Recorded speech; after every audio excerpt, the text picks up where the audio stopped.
Bonjour à tous et bienvenue dans cette 6e vidéo du cours sur les développements limités. On va traiter aujourd'hui de l'intégration des développements limités. Et on va s'intéresser du coup au résultat suivant, donc la propriété, soit f une fonction de i dans R, continue, disons, ou alors continue par morceau, disons continue, avec i un intervalle contenant 0, soit n un entier naturel. Supposons que on a un développement limité somme pour k égale à 0 jusqu'à n de ak xk. Donc ceci est un développement limité en 0 de f à l'ordre n. Notons grand F une primitive de petit f sur i, c'est-à-dire une fonction dérivable sur i dont la dérivée c'est petit f. Alors, on peut trouver un développement limité de grand F à l'ordre n plus 1 en 0, et il s'obtient en prenant f de 0, qui est la constante d'intégration, plus la somme pour k égale à 0 jusqu'à n de ak, fois la primitive qui s'annule en 0 de xk, à savoir xk plus 1 sur k plus 1. Ceci est un développement limité en 0 de grand F à l'ordre n plus 1. Alors, qu'est-ce qu'il faut retenir? Il faut retenir qu'on peut intégrer un développement limité. En effet, ici, on a un certain polynôme de degré au plus n. Quand on intègre ce polynôme, si on prend la primitive qui s'annule en 0, on trouve ce polynôme-ci, qui est de degré n plus 1. Bien sûr, il faut rajouter f de 0, parce qu'une primitive de f sur i, il y en a une infinité de primitives de f sur i, tout dépend de la valeur qu'elles prennent en 0, et donc il ne faut pas oublier de rajouter f de 0. Alors on peut toujours prendre, tout de suite peut-être prendre des exemples qui sont les plus importants, des exemples d'application de cette propriété avant de la démontrer. On va partir du développement limité de 1 sur 1 plus x. Ça c'est 1 moins x plus x2 moins x3, etc. Plus moins 1 puissance n, xn plus xn epsilon de x, avec la limite quand x tend vers 0 de epsilon de x, qui est nulle. Et on intègre ce développement limité, c'est-à-dire qu'on cherche une primitive. Qu'est-ce qu'on a comme primitive de log de 1 plus x pardon, je me suis trahi. Qu'est-ce qu'on a comme primitive de 1 sur 1 plus x? On a log de 1 plus x. Log de 1 plus x, c'est bien une primitive de 1 sur 1 plus x, et donc on applique cette propriété. On a le droit d'intégrer le développement limité. Alors, on fait attention à la constante d'intégration. Log de 1 plus x, quand x vaut 0, ça fait log de 1 qui fait 0, donc il n'y a pas la constante d'intégration est nulle. Et ensuite on intègre. Quand on intègre le 1, ça fait x.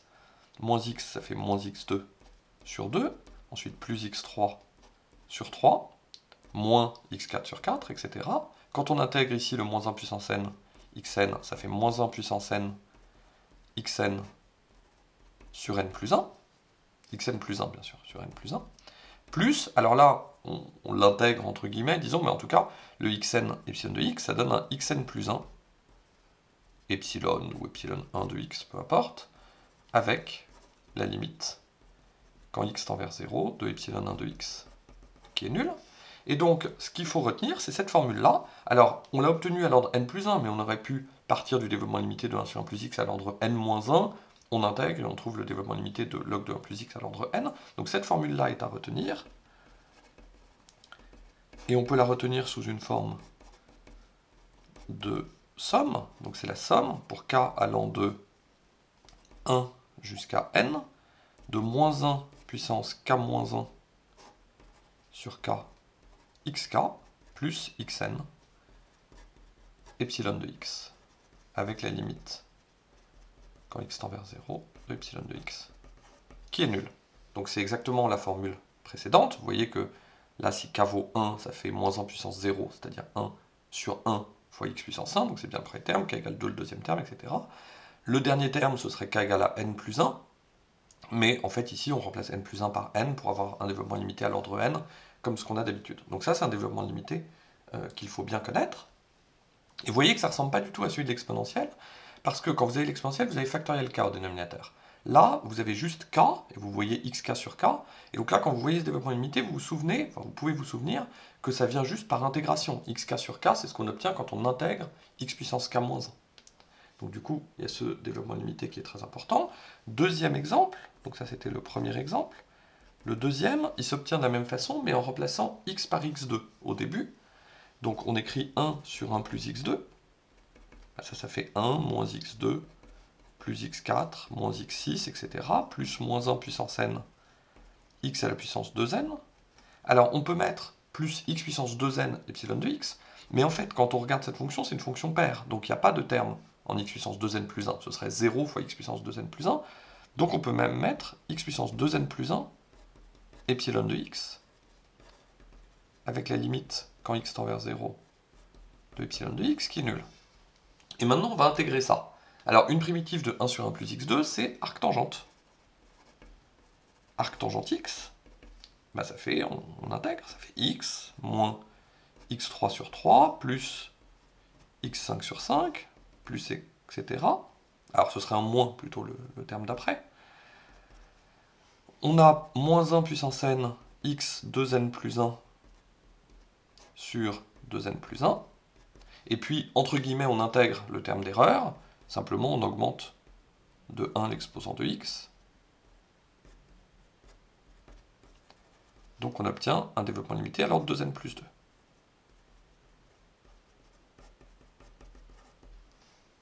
Donc là, on a le développement limité d'arctangente. Pareil, il faut le connaître aussi. Et on peut l'écrire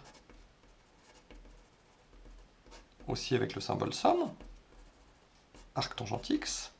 Alors on va l'écrire comme la somme pour k allant de 0 jusqu'à n. Ça va être plus agréable. De moins 1 puissance k sur 2k plus 1, x 2k plus 1, plus x 2n plus 2, epsilon de x. Avec, comme toujours, la limite quand x tend vers 0 de epsilon de x, qui est nulle. Alors, ici, qu'est-ce qu'on a? On a une somme de 0 à n avec un exposant, faut faire attention, qui est x puissance 2k plus 1. La fonction arctangente, elle est impaire, donc on sait bien qu'on n'aura que des puissances impaires de x. Quand k vaut 0, on trouve bien x puissance 1, avec ici moins 1 puissance 0 sur 1, donc ça fait bien 1. Donc on a bien ce x. Quand k vaut 1, on a ce terme-là. Et quand k vaut n, on tombe sur ce terme-là. Donc ça nous donne le développement limité d'arctangente. Donc là, vous voyez deux développements limités nouveaux à retenir, celui de log de 1 plus x et celui de arctangente x. Bien sûr, on ne fait pas le développement limité en 0 de log x, parce que log x, c'est même pas une fonction qui est définie en 0, encore moins continue en 0, et pour avoir le développement limité en 0, il faut au moins que la fonction soit continue en 0. Donc c'est pour ça qu'on fait log de 1 plus x quand x tend vers 0. Et là, on fait arctangente x, parce que x peut tendre vers 0, la fonction arctangente est bien continue en 0.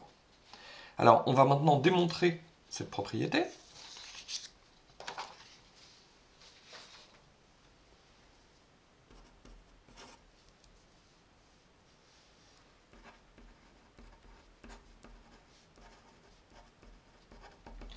Alors, par hypothèse, on avait le développement limité f de x, qui était la somme pour k égale à 0 jusqu'à n de akxk plus xn epsilon de x, avec la limite quand x tend vers 0 de epsilon de x qui est nulle, et epsilon, qui est en fait une fonction continue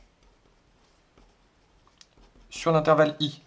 Parce qu'en fait, epsilon de x, c'est f de x moins le polynôme, le tout divisé par x puissance n, donc c'est simplement un quotient de fonction continue, donc sur i privé de 0, c'est une fonction continue, juste comme quotient avec un dénominateur qui ne s'annule pas, et on pose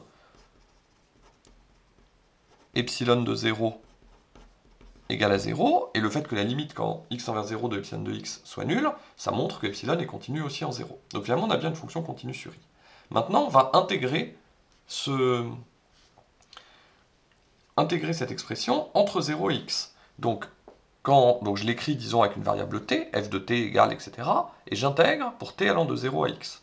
Donc je vais prendre un x dans i.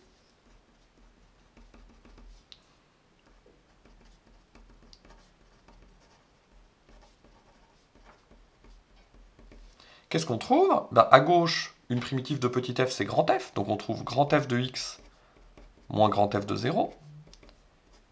À droite, on intègre, alors on a une somme finie, donc on peut à chaque fois intégrer chaque terme. Quand on intègre t puissance k, donc j'écris celle du haut avec une variable t, j'ai t puissance k, j'intègre t puissance k dt entre 0 et x, ça me fait xk plus 1 sur k plus 1, moins la valeur en 0 qui est nulle, plus, ici je me retrouve avec l'intégrale de 0 à x de t puissance n epsilon de t dt. Et donc, on a presque ce qu'on veut, c'est-à-dire qu'en fait, si on met le f de 0 à droite, on a f de x qui est égal à f de 0 plus cette somme, plus une quantité ici. Et donc, on pose epsilon 1 de x est égal à 1 sur x puissance n plus 1 fois l'intégrale de 0 à x de t puissance n epsilon de t dt. Alors, qu'est-ce qu'on a ici? On a posé epsilon 1 de x comme ça, de telle sorte que cette intégrale, ce soit xn plus 1 epsilon 1 de x. Et donc, si on montre que epsilon 1 tend vers 0 quand x tend vers 0, on aura fini la preuve. Donc, montrons que la limite quand x tend vers 0 de epsilon 1 de x est nulle, ce qui termine la preuve, puisque on aura bien f de x qui sera égal à f de 0 plus la somme ici, plus xn plus 1 epsilon 1 de x, avec la limite quand x tend vers 0 de epsilon 1 de x, qui sera nulle. Alors, pour ça, on va revenir à la définition. Alors, la définition d'une limite en 0, c'est pour tout epsilon strictement positif, il existe un alpha, etc. Le epsilon strictement positif, j'ai pas envie de l'appeler epsilon, parce qu'il y a déjà des epsilon partout, donc je vais l'appeler delta. Donc je prends delta strictement positif. Je sais que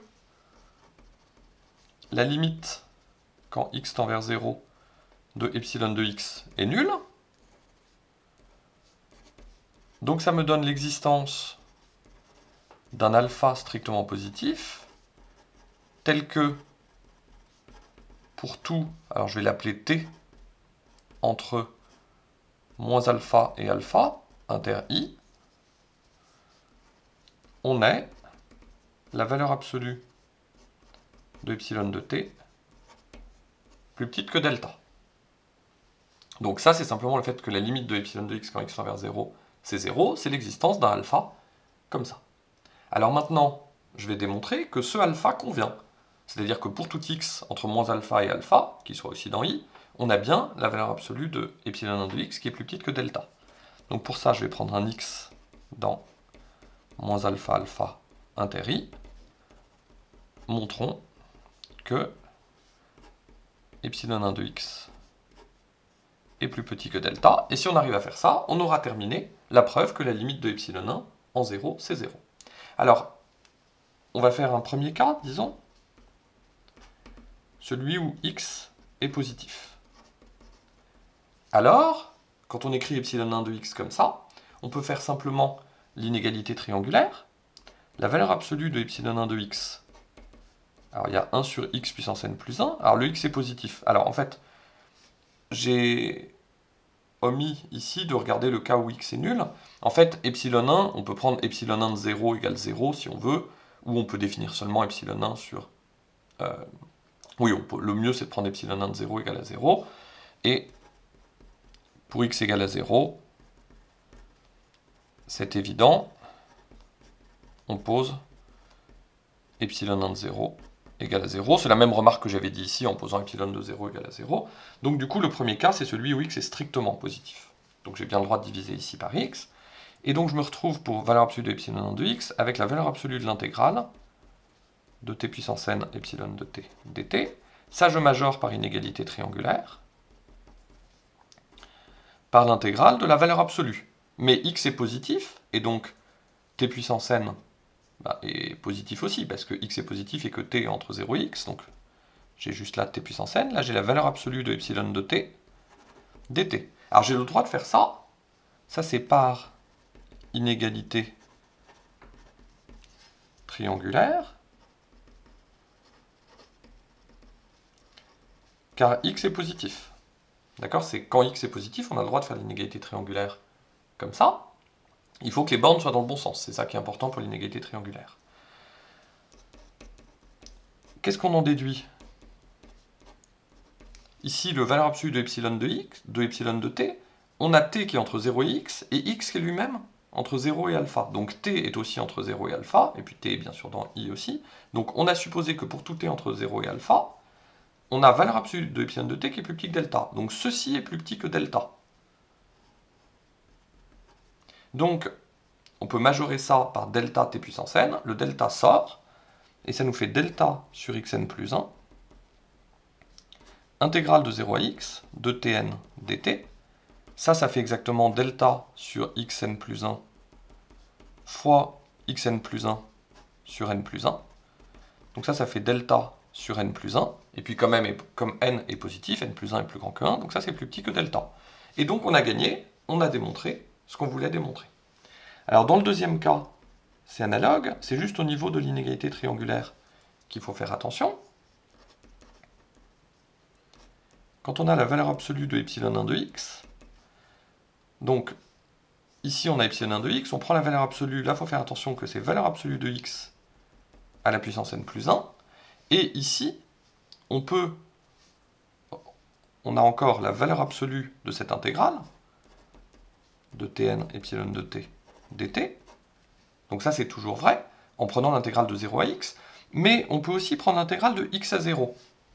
Pourquoi on peut prendre l'intégrale de x à 0? Parce que on a, en fait, ici, des bornes qui étaient dans le mauvais sens. Si on remet les bornes dans le bon sens, c'est-à-dire la borne du bas doit être petite, la borne du haut doit être grande, ça multiplie juste l'intégrale par un moins 1. Mais comme elle est entourée d'une valeur absolue, ça change rien du tout. Donc finalement, on a bien ça. Et ça, ensuite, c'est plus petit que 1 sur valeur absolue de x puissance n plus 1. Maintenant, on fait l'inégalité triangulaire, vu que les bornes sont dans le bon sens, intégrale de x à 0, de valeur absolue de t puissance n, fois valeur absolue de epsilon de t, dt. En mettant bien cette fois-ci des valeurs absolues sur le t, parce que t il va entre x et 0 avec x négatif, donc le t est négatif. Maintenant, on peut essayer de réécrire ça, puisqu'on connaît le signe de t. Valeur absolue de t, c'est moins t, puisque t est négatif. Donc du coup, on a moins 1 puissance n, tn, valeur absolue de epsilon de t, dt. Et ce moins 1 puissance n tn, il est positif. Alors, on peut continuer encore à majorer.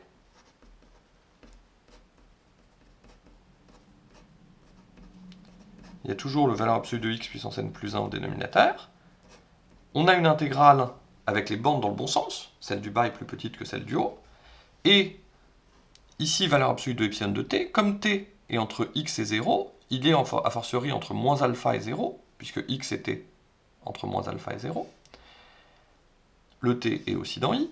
Et donc, on a valeur absolue de epsilon de t qui est plus petit que delta. Donc là, on a un nombre positif fois un nombre plus petit que delta. Donc le produit est bien plus petit que delta. Celui-là est positif et plus petit que delta. Donc là, ça c'est bon. Et donc l'intégrale est plus petite que l'intégrale de la même chose, où je remplace le valeur absolue de epsilon de t par delta. Alors ça, qu'est-ce que ça fait? Le delta, il sort. Ça fait delta sur valeur absolue de x, n plus 1. Le moins 1 puissance n, il sort aussi. Il me reste l'intégrale de t puissance n dt entre x et 0. Donc ça, c'est la différence de t puissance n plus 1 sur n plus 1, prise entre x et 0. Donc ça fait delta sur valeur absolue de xn plus 1, fois le moins 1 puissance n, fois cette quantité-là en 0 qui est nulle, et il faut faire donc du coup 0 moins la valeur que ça a en x, donc qui est x n plus 1, sur n plus 1. Et donc, ça nous fait finalement, bon le 0 ça ne joue pas, ça fait moins 1 puissance n plus 1 fois xn plus 1, x puissance n plus 1, moins x puissance n plus 1, fois le delta, sur valeur absolue de x n plus 1, fois n plus 1. Mais là, on s'aperçoit d'une chose, c'est que x est négatif. Donc moins x, c'est la même chose que valeur absolue de x. Et donc finalement, le moins x puissance n plus 1 se simplifie avec le valeur absolue de x puissance n plus 1. Et donc du coup, ça fait exactement delta sur n plus 1, comme tout à l'heure, qui est plus petit que delta, et on a terminé la preuve. Donc j'espère que c'est clair, c'est visiblement une preuve qui est plus compliquée que certaines autres preuves qu'on a vues, c'est un peu comme la preuve de Taylor-Young, c'est-à-dire qu'on revient à la définition de la limite.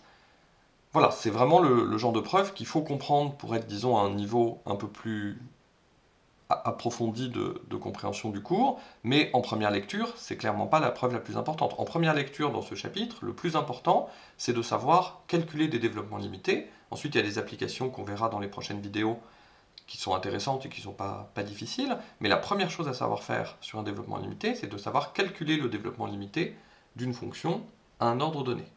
Alors, je voudrais juste conclure par une petite remarque qui est dans le poli et qui est importante, qui est la suivante. Soit f, une fonction C1 sur i, telle que f' possède un développement limité en 0 à l'ordre n-1. Supposons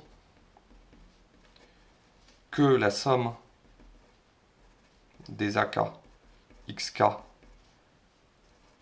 est le développement limité en 0 de f à l'ordre n, alors la somme qu'on obtient en dérivant, donc la somme des k AK xk-1, est le développement limité en 0 de f' à l'ordre n-1. C'est-à-dire, ce que je suis en train de dire, c'est si j'ai une fonction qui a un développement limité à l'ordre n, si la dérivée possède un développement limité, donc toujours en 0 à l'ordre n-1, alors on peut trouver le développement limité de f' en dérivant le développement limité de f. Donc c'est un peu le contraire de la proposition que j'ai démontrée tout à l'heure, où j'intégrais des développements limités. Là, je les dérive. Alors bon, c'est assez agréable. La preuve, c'est assez simple. On sait que f' possède un développement limité en 0 à l'ordre n-1, qu'on note comme étant la somme, disons de 0 jusqu'à n-1, de bk xk. Ah oui, il y a une remarque que j'ai oublié de faire. Sur la somme des k xk-1, quand vous dérivez ça, le terme k égale à 0, c'est juste a0. Quand vous le dérivez, il donne 0. Donc en fait, il disparaît de la somme, et vous pouvez faire commencer la somme à 1. C'est pour ça que là, j'ai marqué une somme de k égale 1 jusqu'à n, de la dérivée de ça, qui est k à k xk-1. Si vous mettez k égale à 0, c'est pas très grave, parce qu'en fait, il y a 0 fois a0 fois x puissance moins 1. Alors c'est un peu désagréable d'avoir x puissance moins 1, parce qu'on a l'impression qu'en 0, il y a un souci. Mais en fait, comme c'est multiplié par 0, c'est pas tellement grave, mais il vaut mieux quand même commencer la somme à 1. Et donc pour la preuve, on sait que f' possède un développement limité en 0. On applique la proposition, ce qui donne qu'en intégrant ce développement limité, donc si cette fois-ci, donc je fais une somme pour k égale 0 jusqu'à n-1 de bk xk plus 1 sur k plus 1, alors ça, je peux le réécrire en remplaçant k par k plus 1. Donc c'est la somme de 1 jusqu'à n de bk-1 xk sur k. Et donc, cette somme-là est un développement limité en 0 de f à l'ordre n. Or, le développement limité de f en 0 à l'ordre n, il est unique. C'est celui-là. On a démontré au début la propriété d'unicité d'un développement limité d'une fonction donnée à un ordre donné. Donc par unicité, on a le terme k égale à 0, il est nul. Alors j'ai oublié, j'ai mal appliqué la proposition. Quand on applique la proposition, on a f de 0 plus ça. Il ne faut pas oublier la constante d'intégration.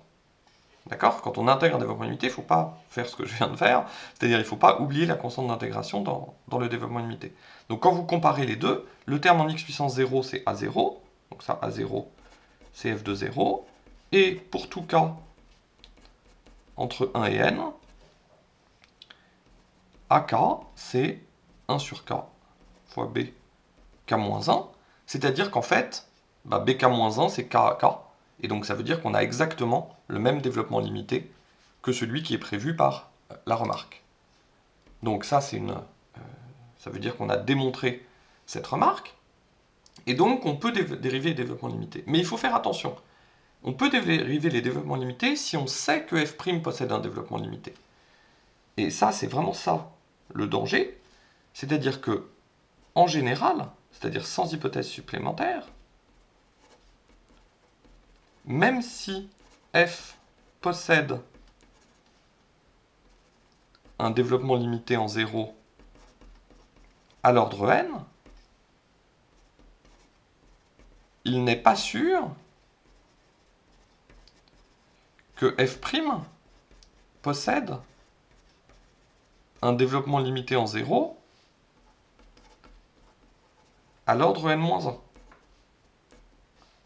Donc faites attention à ça. Alors, si vous savez que f est de classe Cn, alors f' va être de classe Cn-1, et donc le théorème de Taylor-Young vous dira qu'un développement limité en 0 de f à l'ordre de f' à l'ordre n-1 existe, et donc vous pourrez appliquer cette remarque.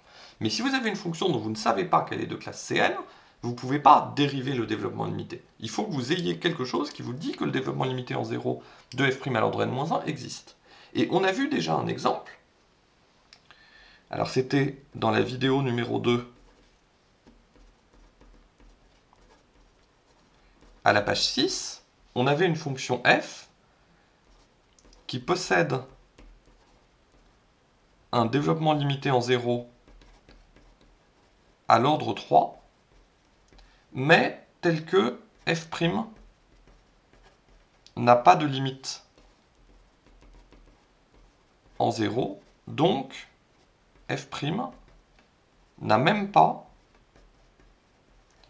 de développement limité en 0 à l'ordre 0. On avait vu cet exemple, c'était la fonction qui était définie par f de x égale 1 plus x puissance 4 sinus de 1 sur x3, lorsque x est non nul, et f de 0 égale 1. On avait vu que son développement limité à l'ordre 3 en 0, c'était simplement 1, c'est-à-dire que f de x c'était 1 plus x cube epsilon de x, avec la limite en 0 de epsilon qui est nulle.